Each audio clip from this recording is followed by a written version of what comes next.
Oh, hey, it's Skinkalink. Oh, hey. I've watched all your videos. That's a lie, and you know it. No, really. Technically, I really like your videos, and... And what? You're gonna ask me to make you one? Technically, yes, but how did you know? Well, that was unbelievably meta.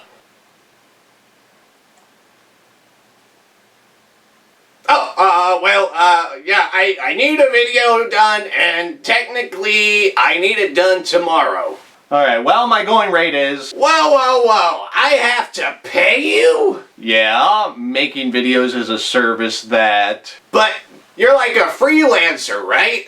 I guess you could say that. Well, you gotta do it for free then. Technically, it's part of the title, so you gotta do it for free. That's not remotely how this works. I'm pretty certain it is. Do you even know what being a freelancer is like? No, I've always worked as a local... Shut up! Freelancer is a game where you fly around in ships blowing up other ships. No, wait, I'm mistaken. That's Starlancer. Freelancer is a sequel where you fly around in ships, blow stuff up, and trade and explore. Developed by Digital Anvil and published by Microsoft Game Studios in 2003, it was first announced in 1999, but went through development hell, and instead of releasing the following year, it took 4 years to complete. And considering Starlancer was deemed unsuccessful, and Digital Anvil was purchased by Microsoft also in 2000, it's a minor miracle that the game was finished at all. But when Freelancer finally was released, we got this. And this. And this. It was well worth the wait. So, before we go any further, I need to address the intro cutscene. This is awesome. Not only does it set up the game and explain the history, but it's very beautifully animated. And this is 2003. 1 year before... Yes. Star Trek Shattered Universe. This cutscene is damn near movie quality, and that's a movie I would love to see. And this intro is skippable as well, but most times I end up watching it because it is so good. So here's the gist. After 100 years of war, the Alliance is trying to colonize a sector of space out of the reach of their enemies, the Coalition. They managed to launch 5 sleeper ships, each one named after their patron nations. And now it's time for a geography lesson! Oh, come on, it's not that bad. Just bear with me. Okay, so Bretonia is Great Britain. Easy enough. Rhineland is Germany. And Kusari is Japan. Hispania seems to refer to Spain, but for some reason, the planets around where it ended up are named after Italian places, so I don't know what to think. And Liberty is obviously Liberia, that tiny little African nation that declared independence from, you guessed it, the United States of America. Oh wait, you mean to tell me that Liberty is actually supposed to be the United States of America?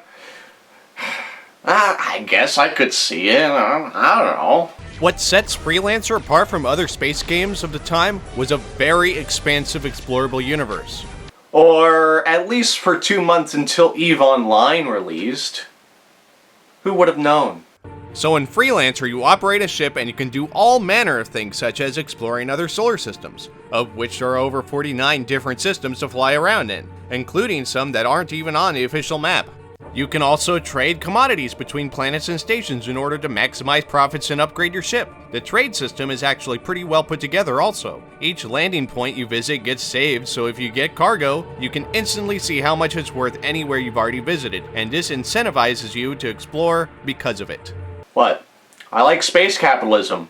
If you know what you're doing, you can make a lot of money trading, especially if you have the large transport. But trading can be so boring. I'd like to do a lot more exciting things, like shooting things. Pew pew pew pew pew pew pew pew pew pew. Well, how about doing missions? When you go to a bar on a planet or station, you can do contracted missions. These can range from flying around blowing up ships to taking out whole space stations. I like these the most. There's something just really satisfying about blowing up an entire space station.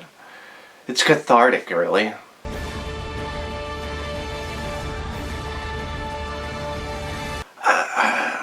Well, except for that, but that's a topic for another day. You can also assassinate NPCs and ships or capture them, which isn't as exciting to be honest, but it still pays decently. But doing missions takes way too long. I want fast cash right now or I'm leaving. Okay then. There's also the option of pirating and smuggling. What you do here is hack a trade lane and wait for unsuspecting ships to be delayed by the interruption. Then you destroy them and steal their cargo and then sell it for profit. And smuggling is a bit trickier. You have to find contraband such as cardamine and either buy it or find a shipwreck with it and loot it. Then all you gotta do is take it to a port where you can sell it for lots of moolah. But be careful, because if the police scan you and see that you have it, they will try to bully you out of your hard-earned cargo. Oh, and there's also a reputation system to worry about as well. When you do missions, you gain favor with the faction that issued that mission. So say, if you work for the police, you become friendly with them. If you attack people, you lose rep, and when it gets low enough, enemy factions will attack you on sight. And some places need you to have a good reputation in order to buy or sell goods, weapons, or ships there. So part of the whole experience is tailoring a reputation that allows you to do what you want, when you want. Just like real life. So what do you do with your lots of money? Well, upgrade your ship, of course. You can buy new weapons, shields, thrusters, countermeasures, nanobots and shield batteries, and even a vast array of ships. You can only have one ship at a time though, so you gotta be certain you know what you want to do in the game. Which brings me to the thing that I remember the most about Freelancer, the multiplayer aspect. Man, oh man, I remember having such a good time playing online with my friends. And we even had a clan which dominated the entirety of Liberty. On that server we played on, we were one of the main clans who had a rather bitter rivalry with another clan known as the Lord Clan. And we would battle for control of systems constantly. Oh man, it was such a blast, but I wonder if I could find a server to play on these days. Oh, well, I guess that I'll just have to cover the single player campaign. That's just as good, I guess. Right off the bat, we see a starport called Freeport Setting getting destroyed by some mysterious unknown ships, and as it explodes, a life pod jettisons away. Next, we see a transport landing on planet Manhattan, right in front of the sleeper ship. Neat. It's cool that they incorporated those ships into buildings that lasted 800 years. In fact, they are all on each capital planet. Well, except the Hispania, but... Anyway, the survivors of Freeport 7 disembark from the ship and we get to meet our main hero, Trent, played by Ian Ziering. Sharknado. You know him from Sharknado. Trent goes into the bar and orders a drink. A Sidewinder Fang. All we have is Liberty Ale, friend. We don't got your fancy schmancy drinks here. All we've got is a room temperature Pabst Blue Ribbon, half a Mountain Dew with a pair of pliers in it, and a shot of Tabasco sauce. So the bartender tells Trent to go talk to Junko Zane, who is conveniently located in the bar. She's played by... no. Commander Shepard? That's awesome! By the way, if you don't know who Jennifer Hale is, go play a game that was made in the last 15 years. She's probably voiced something in it. Seriously. Anyway, Commander Shepard, or as she likes to be called, Junie, gives you a job escorting some supplies to nearby planet Pittsburgh. But what about a ship? Oh, she gets you a Starflyer. It looks nice? Okay, no, it looks like a flying monkey head. At any moment, I'm expecting the game to say, "Those tin cans are no match for me." oh boy, now I get to do work stuff, like following this guy named King around, blowing up pirates and catching artifact smugglers. Oh, and we also find out that Trent is owed 1 million credits but won't get it because... we had a deal. A deal that died with the station. And this guy, Lonigan, is a paranoid jerk, but I digress. By now, I've gotten enough money to upgrade my ship, so I do. When you buy a new ship, you can either trade in your equipment and weapons, or simply attach your stuff to the new ship. But be careful, because each ship has different power levels and might not be able to handle the best weapons you can get. If you have weapons that draw a lot of power, you end up with only having a few shots before your ship can recharge and fire again. Shields also can drain your power, and when they go down, they recharge slowly over time. But that's what shield batteries are for. Instant shield recharge. Nanobots do the same, but for your ship's armor. And your ship could also lose wings like in Star Fox, but this might cause you to lose your guns in the process. Okay, so enough of that. Soon enough after, Junie tells you to meet her on a planet called California Minor, where... hold on.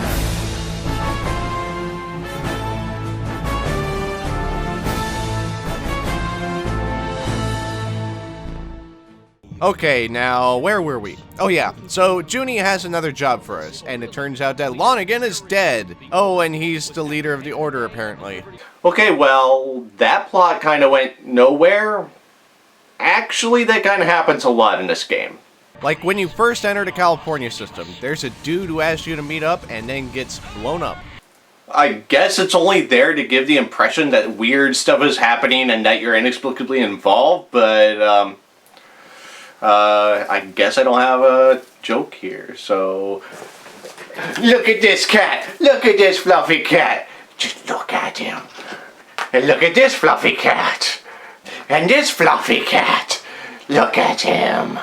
Anyway, we escort a large number of alien artifacts to a research station. We get attacked by pirates, blah blah blah, fight them off, blah. Then we meet a guy named Walker who is helping Junie try to find a mole in the Liberty Navy, and then that research station gets attacked. But this time, instead of pirates, it's Rhinelanders. Or this little kitty cat! Or this little kitty cat! Or this little kitty cat! Yeah, I still don't have anything. I have no jokes. All I have are kitty cats. This is where things really start ramping up. We go back to Manhattan, where Junie informs us that people have been disappearing, including Walker and his ship. We then meet a thief who explains that this whole thing is because of this artifact he stole. He gets shot, and then we take the artifact, and then we have to escape Liberty Space because now we are the target. Well then, so it turns out that Walker isn't totally disappeared because he and King come out of nowhere and help destroy the battleship walking away. Neat. Good for them. So the new plan is to go to Bretonia to find an expert scientist named Quintain who might know something about the artifact we found. The first stop is Leeds, a happy-looking place where we meet a man named Tobias, played by John Rhys-Davies. That is awesome. Although, for some reason, the music decides to jump in and fade out at random times. Are you in some kind of trouble? You might say that. You might also say I told you so. I didn't take the time to apprentice you so you could throw it all away on some fool scheme. But you knew better. At your hunk of junk on the landing pad? Yeah. I suppose you'll be wanting some new parts of that thing. It's good to see you, boy. So are you back now? For good? It's complicated, Tobias. Well, I'm sure glad that doesn't happen to me because this is real life and nothing weird can happen to me.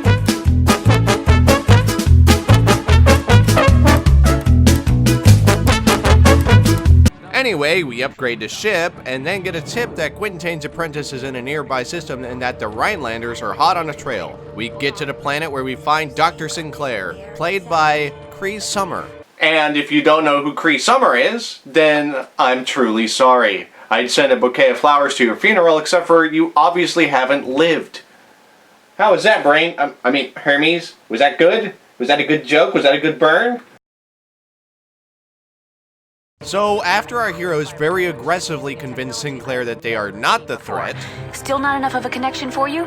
How about that friends of mine, trusted people in the Liberty military assigned to stop illegal artifact smuggling, are gone, like they were never there? Maybe they knew too much too. They just didn't see it coming like Quintain. Well, I do, and you should too. And with him gone, that only leaves you. I figure those ships are coming back here soon, and there's no telling what else they're bringing with them.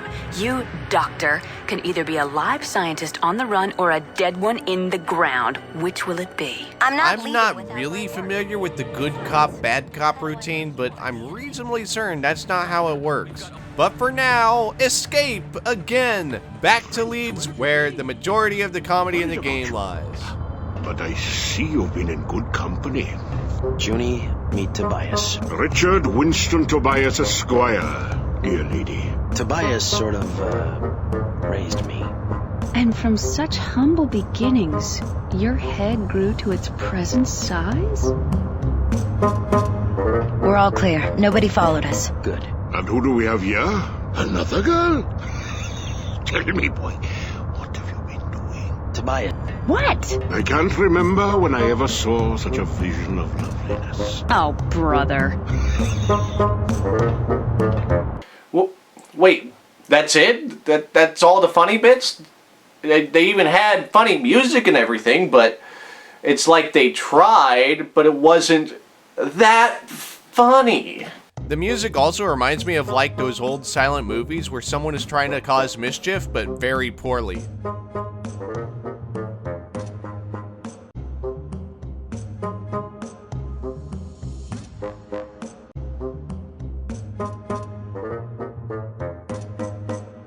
Anyway, we get a lead on Quintain's location, and then I have to race this one dude. This is so fun! Actually, it's not too bad. So, I win the race and find out where Quintain has been hiding. Quintain is played by Charles Shaughnessy, otherwise known as the father from The Nanny. He's also very grumpy that he's been found. Push him out of the airlock. Wait! I have the Dom Kavash artifact. But with gentle persuasion of Artifact Thingy, we convince him to go back to Leeds for a happy reunion with everyone. Or is it? The Rhinelanders attack again and everyone flees to Kasari space. And I know that it feels like I'm dragging out the story on this one, but I swear that I am summing it up as best I can. In fact, let's do a condensed version of this now. So, wait, where's my can of soup for this joke? In Kusari, we attempt to find a special artifact in order to help translate the other artifact, and we manage to do it with the help of George TAKEI? George, why do you keep showing up in my reviews? I mean, I guess I don't really mind it, but still, I wasn't expecting you to pop up again. You expected a terrorist, then?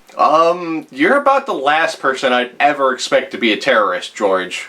Oh, and we also find out that alien parasites known as nomads are infecting people in order to take over key positions in the Rhineland and Kusari militaries. Take your pick on which one. But personally, I like Stargate the most. Next, we get to travel to Rhineland in order to extract a man named Von Clausen who has critical information about some new ships the nomads are building in order to fuel their invasion. But before we do anything about that, we need to rescue the President of Liberty. Rescue the President of Liberty? Man, I could do better than that. How about, liberate the Liberty President? Okay, no, that's kind of dumb. How about, are you a bad enough dude to rescue the President? Yeah, that's even a video game reference. Yes, that's going to work perfectly. The President is being held captive in the Alaska system, which looks exactly like Alaska. When we get to the space station where the President is being held, we see that she's about to be taken over by a nomad who's possessing the Rhineland Chancellor, played by the legendary Tony Jay. After some shooting and action, we get her to safety. So now the race is on in order to stop the nomads from wiping out humanity. But how do we find them? Well, that's what the artifact is for. It's not just a MacGuffin after all. It supposedly does something. First of all, it makes for a good light show and rave.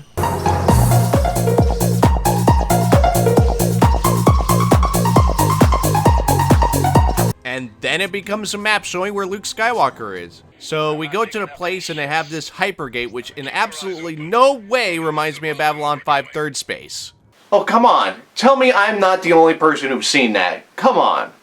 And on the other side of that gate is a Dyson sphere.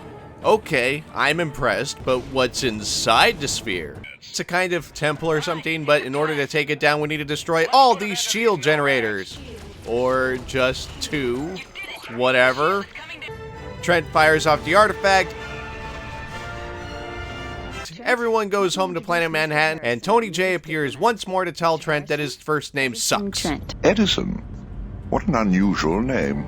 So that's it for Freelancer's story, and to be fair, I left out a bunch of missions in order to streamline the plot for this video. But all in all, it's a decent game with a decent plot. The casting alone makes it worth playing because there are some pretty big names in this game. There's also a credit for Christopher Lee in this game, but it's not exactly known who he plays in the game. There's even a subreddit devoted to trying to figure it out. Freelancer was definitely a childhood favorite of mine and will always have a good place in my heart. Its themes, actions, and multiplayer made the game memorable and fun for years, and its single-player campaign still holds up today. So if you want a decent spaceship fighting game, then Freelancer should be on your short list. But anyways, thanks for watching. Bye-bye. So are we not gonna address the fact that I've been standing here the whole time? No, go away. But stay subscribed, everyone. Well, this is dumb. I can't believe I can't get my video made. You're a hack and I hate you. I hope you die from the plague. Your videos are dumb and they look like they were made with Microsoft Movie Maker. Simba, sick 'em. Hey guys, thanks for making it to the end of the video. I know this one's been a little bit long, and also there was the issues with the lighting that I had, but if you made it this far, thank you very much, and if you want to, leave a like, a comment, and subscribe, and we'll see you next time.